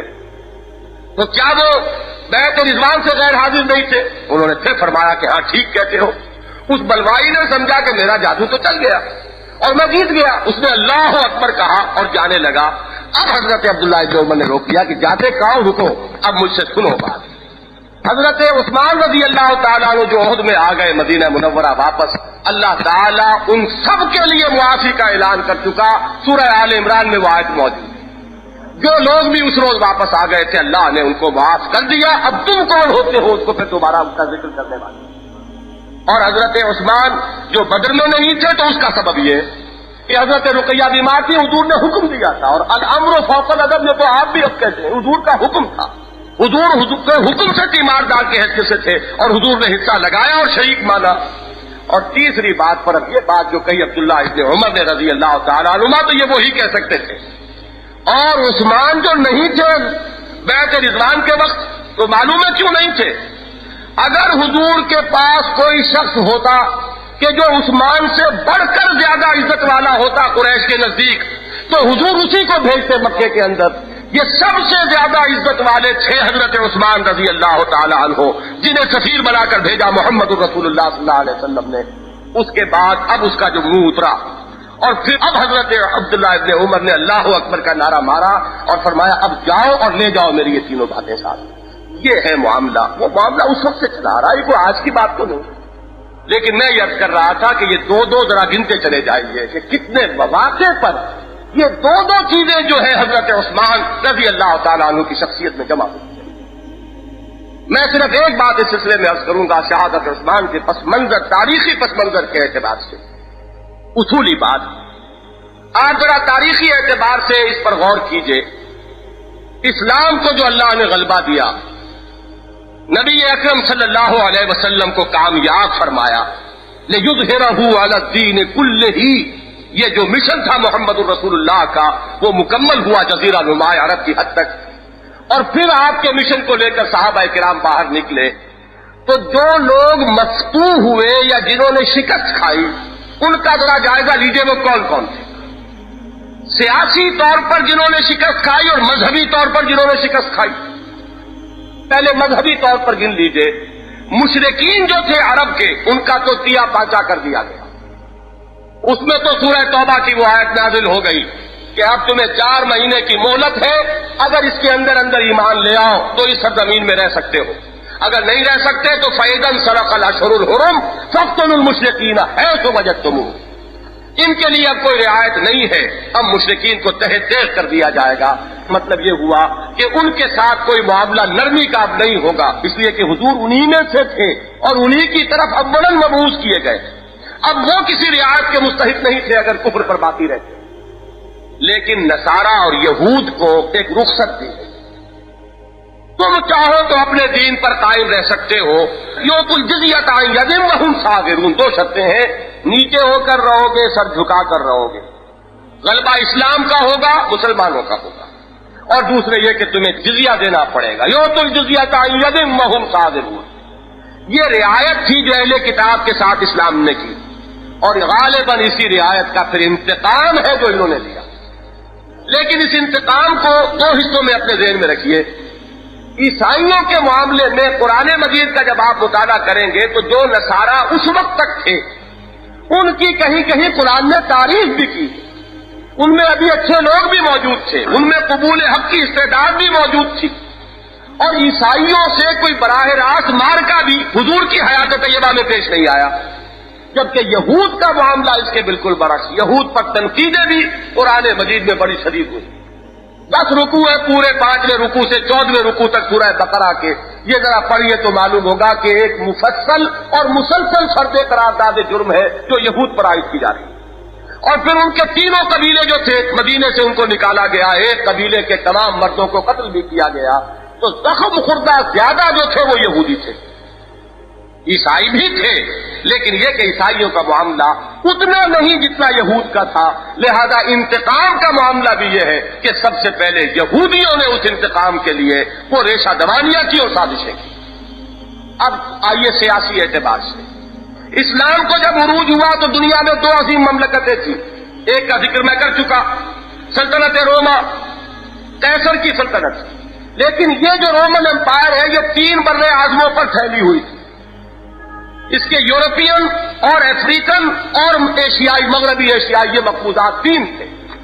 دوسری طرف سلطنت کسرا وہ ایران، خلافت راشدہ میں خصوصاً دور فاروقی میں سلطنت کسرا کی تو دھجیاں ہوئی، اس کا تو وجود ہی نہیں رہا۔ لیکن سلطنت روما کی تو صرف ایک ٹانگ ٹوٹی، صرف اس کے مغربی ایشیائی مقبوضات حضرت عمر کے زمانے میں فتح ہوئے، اور جو دوسری ٹانگ ٹوٹی 3 میں سے وہ حضرت عثمان کے زمانے میں، جبکہ یہ شمالی افریقہ فتح ہو گیا۔ تو جہاں تک انتقام کا معاملہ ہے وہ انتقام بھی سب سے زیادہ شدید جو تھا وہ ایرانیوں کے اندر تھا. رومن امپائر تو ابھی انٹیکٹ تھی. یہی وجہ ہے آج سمجھ لیجیے اچھی طرح حضرت عمر سے کیوں انہیں اتنا بغض ہے. کیوں آج بھی آپ دیکھیں گے, چلے جائیے اس ملک میں, ویسے سیاسی اعتبار سے ہمارے حلیف ہے, ہماری دوستی ہے, یہ اپنی جگہ پر ہے, لیکن بہرحال مذہبی حقائق جو ہے اس کی بنا پر مس نہیں کیے جا سکتے. آج بھی حضرت عمر کا قاتل, اس کے مقبرے کی شبیہیں وہاں پر فروخت ہوتی ہیں. حضرت ابو لولو فیروز, یہ اس کا نام جو ہے اتنے تقدس مآب طریقے پر, اور اس کا بھی جیسے کہ ائمہ کی مقبروں کی تصویریں جو ہے وہ بکتی ہیں, اسی طریقے سے اس کی قبر جو ہے اس کی تصویر بھی دکھ رہی ہے, اور اسے محسن مانا گیا. کیوں مانا گیا؟ اس لیے کہ اس نے چراغ بجھایا ہے حضرت عمر فاروق رضی اللہ تعالیٰ عنہ کی حیات طیبہ کا, اور انہی کے زمانے میں یہ سلطنت کسریٰ جو ہے یہ مسلمانوں کے پاؤں تلے روکی گئی.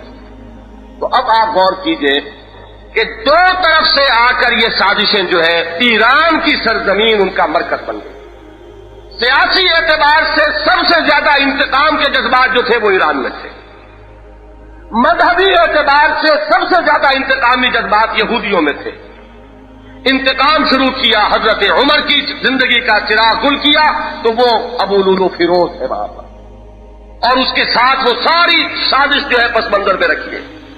لیکن جب اس میں ناکامی ہو گئی, جیسا کہ ابھی میاں صاحب کہہ رہے تھے, اب یہودی ذہن سامنے آیا, اور یہودی ذہن کی ریشہ دوانیاں اور اس کی سازش کے اندر مہارت جو ہے واقعہ یہ ہے کہ دنیا کی کوئی قوم اس کا مقابلہ نہیں کرتی. یہ ہندوؤں کے بارے میں بھی ایک جدید تحقیق یہ ہے کہ یہ بھی لاسٹ ٹرائبز آف بنی اسرائیلی ہیں. ان کے اندر بھی وہ جو مزاج کی جو مناسبت, یہود اور ہنود, ان دونوں کے اندر جو مزاج کی مناسبت ہے, تو کوئی نسلی تعلق بھی ہے غالباً کہ جس کی وجہ سے ان کے مناسبت اس قدر موجود ہے مزاج میں. تو ریشہ دوانی اور سازش یہ ان کی گھٹی میں پڑی. عبداللہ ابن سبا نے وہ جو آگ بھڑکائی, ذہن میں رکھیے, یہ حضرت مسیح علیہ السلام کے دین کا بالکل حلیہ بگاڑ دیا اس نے, سینٹ پال نے, جسے سینٹ کہنا نہیں چاہیے, شیطان پال کہنا چاہیے, کہ جس نے کہ حضرت مسیح علیہ السلام کے اصل دین کو تو باقی ہی نہیں رہنے دیا. آج جو ہے وہ پال کا دین ہے, حضرت عیسیٰ کا دین تو کہیں نہیں. نام اس کا کرسچینٹی ہے, عیسائیت ہے, لیکن حقیقت میں وہ پالزم ہے, وہ پال کا دین ہے, حضرت مسیح کا دین نہیں. جس طریقے سے وہ سازش تھی اس سے کم تر سازش نہیں تھی عبداللہ ابن سبا کی. یہ سازش بھی اتنی ہی گہری, اتنی ہی ہماگیر تھی, لیکن یہ کہ یہ دین آخری دین ہے, اللہ کو اس دین کو محفوظ رکھنا. حضرت مسیح کی شخصیت کو بس کیا تو قرآن نے آ کر تصحیح کر دی. اگر حضور کی شخصیت کو بس کر دیتے تو پھر کون آتا اس کی تصحیح کے لیے. لہذا حضور کو بھی خصوصی تحفظ ملا, اور یہ جو فرمایا کہ لا تزال فی امتی طائفۃ, میری امت میں ایک گروہ ہمیشہ حق پر قائم رہے گا, تو یہ حفاظت خصوصی ہے جو اللہ کی طرف سے اس دین کو, اس لیے کہ یہ آخری دین. ورنہ سازش اتنی بڑی تھی, آگ ایسی بھڑکائی گئی, بڑے بڑے جو ہے وہ دنگ ہو کر رہ گئے. اس میں یہاں تک آتا ہے, واقعہ یہ ہے کہ امام مظلوم اور شہید مظلوم ہے اگر تو وہ حضرت عثمان ہے رضی اللہ تعالیٰ. 50 دن تک ان کے گھر کا محاصرہ ہو رہا ہے. اس دور کے ایک بہت بڑے محقق مفکر, انہوں نے عجیب کیا ہے, اس گھر کو آگ لگ گئی گھر کے چراغ سے, اور کہا گیا کہ یہ شاہد من اہلہا, دیکھو اب یہ سنی جو ہے کہلانے والے وہ وہی کچھ کہہ رہے ہیں جو ہم کہتے چلے آئے تھے. یہ ہماری بدقسمتی, ہمارے اپنے اعمال کی ثابت ہے. ویسے یہ ہے کہ اللہ تعالیٰ کی شان یہ ہے کہ وہ زندہ میں سے مردہ اور مردہ میں سے زندہ برآمد کرتا ہے, شر میں سے خیر نکال لاتا ہے. واقعہ یہ ہے کہ اس کتاب کے نتیجے میں پھر جو مسلمان بیدار ہوا ہے, اس لیے کہ یہ بات بڑی چونکا دینے والی بات تھی. تو اب یہ جو جلسے ہو رہے ہیں اور یہ جو یوم منائے جا رہے ہیں, اور جو کتنی ہی کتابیں ہیں, درجنوں کتابیں تصنیف ہو گئی, اور تاریخ کا یہ باب جو ہے اب اس کو کھنگالا جا رہا ہے سر نو, تو یہ سارا خیر جو ہے اسی شر سے برآمد ہوا. تو میں یہ عرض کر رہا تھا کہ اس وقت حضرت علی رضی اللہ تعالی عنہ, خود وہ مصنف صاحب یہ فرماتے ہیں اپنی کتاب میں کہ جب بلوائی گھیرے ہوئے تھے اور حضرت عثمان پر انہوں نے بے بنیاد الزامات کی لمبی چوڑی فہرست بنائی ہوئی تھی, حضرت علی آئے رضی اللہ تعالی عنہ, اور انہوں نے ایک ایک الزام سے بریت ثابت کی حضرت عثمان کی. لیکن پھر دیکھیے عجیب بات کہ وہی الزام ہے کہ پھر جو وہ صاحب مصنف خود دوبارہ پیش کر رہے ہیں.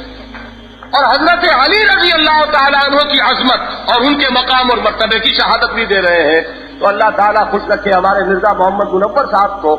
میثاق میں انہوں نے جب ایک تبصرہ شائع کیا تھا ایک کتاب پر، تو اس میں یہ الفاظ لکھے کہ نہ معلوم ان لوگوں نے حضرت علی کو بھی شاید کرائے کا وکیل سمجھا ہے کہ شاید وہ حضرت عثمان سے کوئی فیس لے کر وکالت میں ان کی برات کر رہے تھے. اگر تو حضرت علی نے برات کی تھی اپنی دیانت دارانہ رائے سے، تو تمہیں شرم نہیں آتی کہ جن الزامات سے برات ثابت کرتی حضرت علی نے رضی اللہ تعالیٰ عنہ، آج تم انہی کو پھر دوہرا رہے ہو اور پھر حضرت علی کی تعریف بھی کر رہے ہو رضی اللہ تعالیٰ عنہ. تو عجیب عجیب معاملے ہیں. اب کس کس چیز کا وہ اس گھر کو آگ لگ گئی گھر کے چراغ سے والا معاملہ ہے. کتنے ہی ہیں اہل سنت کہلانے والے حضرت معاویہ کا نام ادب سے نہیں لے سکتے، کتنے ہی ہیں کہ حضرت عمرو بن العاص رضی اللہ تعالیٰ عنہ کا نام ادب سے نہیں لے سکتے. وہ اس طریقے سے اذہان مسموم کر دیے گئے اور زبان اور قلم جو ہے اس پر اس طرح کا تسلط غیر شعوری طور پر قائم کر دیا گیا کہ ٹپک رہی ہیں زبان سے بھی وہی باتیں اور ٹپک رہے ہیں قلم سے بھی وہی اقوال کہ جو لوگوں کے ذہنوں پر مسلط کر دیے گئے. تو حضرت علی رضی اللہ تعالیٰ عنہ تو تمام الزامات سے بری ثابت کر رہے ہیں. محاصرہ ہے. حضرت عبداللہ ابن سلام آتے ہیں رضی اللہ تعالیٰ عنہ، بنی اسرائیل میں سے تھے. وہ آئے یہودی، چونکہ پورا سازش تو ذہن میں پیچھے یہودی تھا. وہ خوش ہوئے کہ یہ آئے ہیں حضرت عثمان سے ملنے جا رہے ہیں، یہ بھی کوئی بات کوئی گستاخی کر کے آئیں گے، کوئی یقیناً توہین کر کے آئیں گے. بلوائیوں نے خوشی بنائی کہ یہ جا رہے ہیں حضرت عثمان سے ملنے. انہوں نے جا کر حاضر ہو کر عرض کیا کہ آپ مجھے اجازت دیجئے کہ میں یہی رہوں آپ کے پاس، اس لیے کہ میں محسوس کر رہا ہوں کہ یہ ظالم اب آپ کو شہید کیے بغیر نہیں چلیں گے. آپ مجھے اجازت دیجئے کہ میں آپ ہی کے ساتھ شہید ہو جاؤں اور یہیں پر آپ کے ساتھ موجود رہوں. حضرت عثمان کے الفاظ یہ نقل کیے گئے کہ میرا جو حق تم پر ہے، معلوم ہوتا ہے تفصیل تو وہاں نہیں کہ کوئی حسن معاملہ ہوگا، کوئی حسن سلوک کیا ہوگا حضرت عثمان رضی اللہ تعالیٰ عنہ حضرت عبداللہ ابن سلام کے ساتھ رضی اللہ تعالیٰ عنہ. حضرت عثمان نے اس کا واسطہ دیا کہ میں تمہیں اپنے اس حق کا واسطہ دے کر کہتا ہوں جو میرا تم پر ہے کہ یہاں سے چلے جاؤ، میرے ساتھ نہ رہو، اپنی جان کی خیر بناؤ، اپنے آپ کو بچاؤ. وہ بالکل لاچار ہو کر باہر آئے. انہوں نے تالیاں پیٹی کے واپس آئے ہیں. کچھ ہمیں اب سنائیں گے کہ کس طرح توہین کر کے آئے حضرت عثمان کی. انہوں نے کھڑے ہو کر خطبہ دیا کہ لوگوں باز آ جاؤ، ان کے خون میں اپنے ہاتھ نہ رگو. میں تمہیں بتا رہا ہوں کہ کبھی اللہ کا کوئی نبی کوئی شہید نہیں کیا گیا، لیکن یہ کہ پھر 70,000 انسان کم سے کم قتل ہوئے اور کسی نبی کا خلیفہ کبھی شہید نہیں کیا گیا، مگر کم سے کم 35,000 افراد اس کے بعد قتل ہوئے ہیں. خون کی ندیاں بہ جائیں گی اور تم اب بھی باز آ جاؤ اس سے. انہوں نے کہنا شروع کیا، ایکسپیکٹ کچھ اور کر رہے تھے، معاملہ کچھ اور نکلا. شور مچا لیا یہ جو یہودی جھوٹ بکتا ہے. انہوں نے کھڑے ہو کر کہا خدا کی قسم میں جھوٹ نہیں کہہ رہا، اور پھر قرآن مجید کی آیات پڑھ کر سنائی. وہ جو وہاں پر آیا ہے کہ شاہد میں اہل کتاب کے جو علماء ہیں وہ گواہی دینے والے ہیں. اس وقت انہوں نے کہا میں گواہی دیتا ہوں، میں جو کچھ کہہ رہا ہوں تورات سے کہہ رہا ہوں، اور اب بھی تمہارے لیے وقت ہے کہ باز آ جاؤ، ورنہ جو کچھ فتنہ اس کا آغاز ہوگا اس کا تم اندازہ نہیں کر سکتے. اور وہی ہو کر رہا، وہ فتنہ ہوا. میں عرض کر رہا تھا کہ یہ کربلا کے واقعے کو جو رنگ دیا گیا یہ یوں ہی نہیں دیا گیا. حالانکہ محققین کی رائے تو یہ ہے کہ 9 کو تو حضرت حسین رضی اللہ تعالیٰ پہنچے کربلا. یہ پانی کتنے عرصے بند رہ گیا؟ 10 کو تو شہادت ہو گئی. اور زیادہ جو روایات ہیں ان کو بھی دیکھیں تو زیادہ سے زیادہ 3 دن کا قیام وہاں ثابت ہے. لیکن یہ کہ داستانیں ہیں کہ تصنیف ہو گئی. اور وہ دجلہ کا کنارہ کوئی صحرا نہیں، ذرا سا گڑھا کھودا تو خود ثابت ہے کہ پانی نکل آیا. معلوم ہوا کہ وہ پیاس کی فرضی داستانیں جو بنائی گئیں اس لیے کہ پیاس حضرت عثمان کی یاد نہ رہے لوگوں کو، اور وہاں پر مظلومیت کا جو رنگ چڑھایا گیا ہے وہ اس لیے کہ عثمان کی مظلومیت سے نگاہیں جو ہے دور ہٹ جائے. ایک واقعے کو اس طریقے سے ڈرامائی انداز کے اندر لوگوں کے اندر پھیلا دیا گیا ہے کہ اب کوئی جانتا ہی نہیں کہ مظلوم شہید جو ہے وہ حضرت عثمان ہے رضی اللہ تعالیٰ. میں یہ کہا کرتا ہوں ایک عالم یہ ہے کہ چاہے 1 اور 1000 کا مقابلہ ہو، لیکن آپ میدان جنگ میں ہیں، خود بھی ہاتھ میں آپ کے تلوار ہے. یقتلون و یقتلون، آپ قتل کر بھی رہے ہیں، قتل ہو بھی رہے ہیں. اس میں معاملہ جو ہے اور ہے. اور ایک وہ ہے، ذرا کنٹراسٹ دیکھیے کہ وقت کی عظیم ترین سلطنت کا فرما روا، جس کی سلطنت کی وسعت کے آگے وہ ذوالقرنین کی داستان جو ہے وہ بالکل مال پڑ رہی ہے، جو اگر ذرا اشارہ کر دے تو اتنی فوجیں آ سکتی ہیں. وہ فاتحین جو ہے سارے افریقہ کے اور مصر کے اور سارے شام کے گورنر جو ہے موجود ہیں اور خوشامدیں کر رہے ہیں کہ ہمیں اجازت دیجیے، لیکن نہیں، اگر اجازت کا ایک لفظ جو ہے وہ نکل جائے عثمان کی زبان سے تو کسی بلوائی کی ایک چھینٹ تک کہیں دنیا میں موجود نہ ہو۔ لیکن یہ ہے کہ وہ ہے کوہ، اور وہ صبر اور تحمل اور علم کا وہ کوہ ہمالیہ ہے۔ میں حیران ہوتا ہوں ان لوگوں کی عقل پر اور ان کی سمجھ پر جو کہتے ہیں کہ عثمان کمزور تھے رضی اللہ تعالیٰ، کمزور تباہ تھے۔ خدا کے بندو غور کرو، کوئی کمزور آدمی دیکھا ہے؟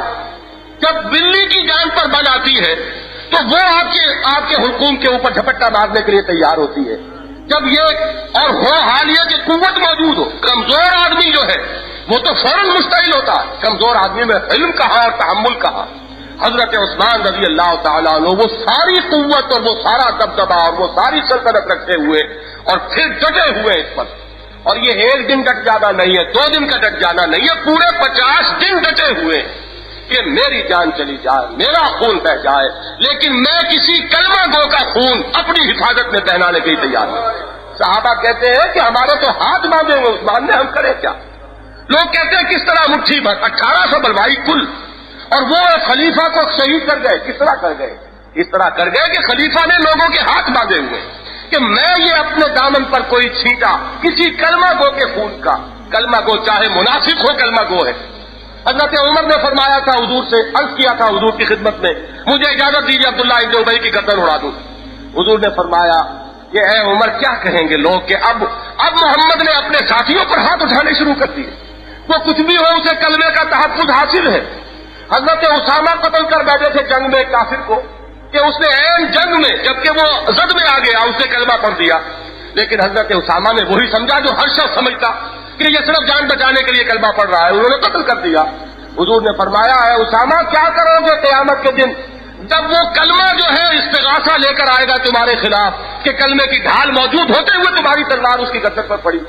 تو یہ ہے وہ کلمے کی ڈھال لیے ہوئے تھے وہ لوگ، اور یہ عثمان ابن عفان سے کامل الحیاء والایمان کہ جن کی وجہ سے ان کی جرأتیں اتنی بڑھی، ورنہ واقعہ یہ ہے کہ ان کی کوئی پوٹی جو ہے ان کا خون کا کوئی چھینٹا کہیں نظر نہ آتا، اور ان کو کہہ رہے کہ وہ کمزور تھے۔ معلوم ہوتا ہے کہ کوہ ہے اور کوہ ہمالیہ ہے صبر و ثبات کا اور استقامت کا، جو ڈٹا ہوا ہے اپنی جان کی اسے مطلق پرواہ نہیں۔ وہ وقت آیا ہے کہ جب عین وہ وقت آیا ہے کہ بلوائی گھسے ہیں، ذرا ان کی حیا کا اور وہ کامل الحیاء والایمان کا اس وقت بھی منظر دیکھیے۔ ایک تو وہی جود و سخا، اما من آتا واتقا، 20 غلام تھے، 20 کو کہا تم اب آزاد، میرا تو آخری وقت آیا، 20 کو اسی وقت آزاد کیا، اور خود کبھی شلوار نہیں پہنی تھی ساری عمر، لیکن معلوم تھا کہ اب وہ وقت آ گیا، مبادا میں کہیں اڑیا ہو جاؤں اس ہنگامے میں، شلوار منگائی، شلوار پہنی، اور الفاظ آئے فشدھا، اسے اس طرح کس کر باندھا کہ اس حالت میں بھی کہیں وہ صورت نہ ہو جائے کہ وہ اکثرہم حیاء عثمان، محمد کے فرمائے ہوئے الفاظ جو ہیں کہیں ان کو بٹا نہ لگ جائے۔ شلوار پہنی ہے اور پھر لے کر قرآن مجید بیٹھ گئے، اللہ کا کلام پڑھتے ہوئے شہید ہو رہے ہیں۔ یہ جن کا عالم ہو ان کو کہا جائے کہ کمزور ہے، تو پھر وہی عرض کروں گا میں کہ لوگوں میں یا تو عقل نہیں، یا وہ دوسروں کو سب کو بے وقوف سمجھتے ہیں، اتنے خود عقل مند ہیں کہ وہ ہر چیز جو ہے وہ کہتے وہ باور کر لی جاتی ہے کہ اگر حضرت علی رضی اللہ تعالیٰ عنہ اگر اپنی جان دے کر فتنے کو نہ روک سکے تو پھر اگر ان کی فتوت اور شجاعت اور بہادری اور مضبوطی اور شیر خدا ہونے میں اگر کوئی اس سے نقص واقع نہیں ہوتا تو حضرت عثمان کیسے کمزور ہو گئے؟ اگر انہوں نے اپنا خون بھی دے دیا، اپنی جان بھی دے دی، لیکن فتنے کو روک نہ سکے۔ میں صرف آخر میں ایک واقعہ بیان کرتا ہوں جس سے کہ جو میں نے اشارہ کیا تھا کہ یہ عالم میں جو کچھ ہوتا ہے اس عالم اسباب میں اور عالم ظاہر میں پیچھے کچھ اور ہوتا ہے معاملہ۔ ہیچ قوم را خدا رسوا نہ کر، تا دلے صاحب دلے نامت بے در، یہ ایک خواب ہے حضرت حسن رضی اللہ تعالیٰ عنہ نے ایک مرتبہ بیان کیا، اور معلوم ہوتا ہے اس واقعے سے کہ یہ حضرت علی کے دور خلافت کا واقعہ ہے۔ حضرت عثمان اپنا خواب بیان کر رہے ہیں کہ میں نے لوگوں خواب دیکھا رات، عجیب خواب، میں دیکھتا ہوں کہ عدالت لگی ہوئی، عدالت عالیہ، پروردگار کائنات اللہ کی عدالت لگی ہوئی اور اللہ تخت پر متمکن، حضور آتے ہیں صلی اللہ علیہ وسلم اور عرش کا ایک پایا پکڑ کر کھڑے ہو جاتے ہیں۔ اس کے بعد حضرت ابوبکر آتے ہیں رضی اللہ تعالیٰ عنہ، حضور کے شانہ مبارک پر اپنا ہاتھ رکھ کر کھڑے ہو جاتے ہیں۔ پھر حضرت عمر آتے ہیں رضی اللہ تعالیٰ عنہ، اور وہ حضرت ابوبکر کے شانے پر ہاتھ رکھ کر کھڑے ہو جاتے ہیں. اس کے بعد اچانک حضرت عثمان آتے ہیں اور وہ اللہ کی اس عدالت میں فریادی کی حیثیت سے پیش ہوتے ہیں.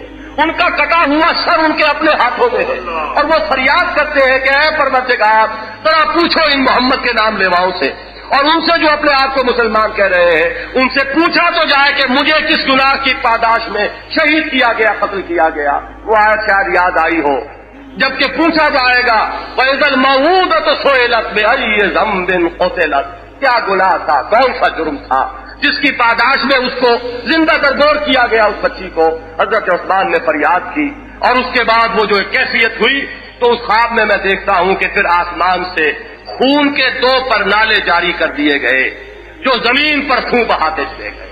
یہ ہیں وہ 2 پرنالے، وہ جنگ جمل اور جنگ صفین. یہ جو پرنالے ہیں یہ در حقیقت وہ خون عثمان ہے. وہ جو عبداللہ ابن سلام نے فرمایا رضی اللہ تعالی عنہ کہ کوئی نبی شہید نہیں کیا گیا مگر ان کے بعد 70,000 انسان ضرور قتل ہوئے ہیں اور کوئی خلیفہ نہیں شہید کیا گیا کسی رسول کا مگر 35,000 انسان ضرور اس کے بعد قتل ہوئے. یہاں تو معاملہ 84,000 کا ہے کہ وہ جو پھر خون کی ندیاں بہی ہیں تو آسمارا حق بوت گر خوب عبارت برزمی بردوال ملک مستعصم امیر المومنین، وہ ملک مستعصم امیر المومنین نہیں، یہ در حقیقت وہ خون ہے امیر المومنین عثمان ابن عفان کا رضی اللہ تعالی عنہ. اقول قولی ھذا واستغفر اللہ لی ولکم ولسائر المؤمنین والمؤمنات.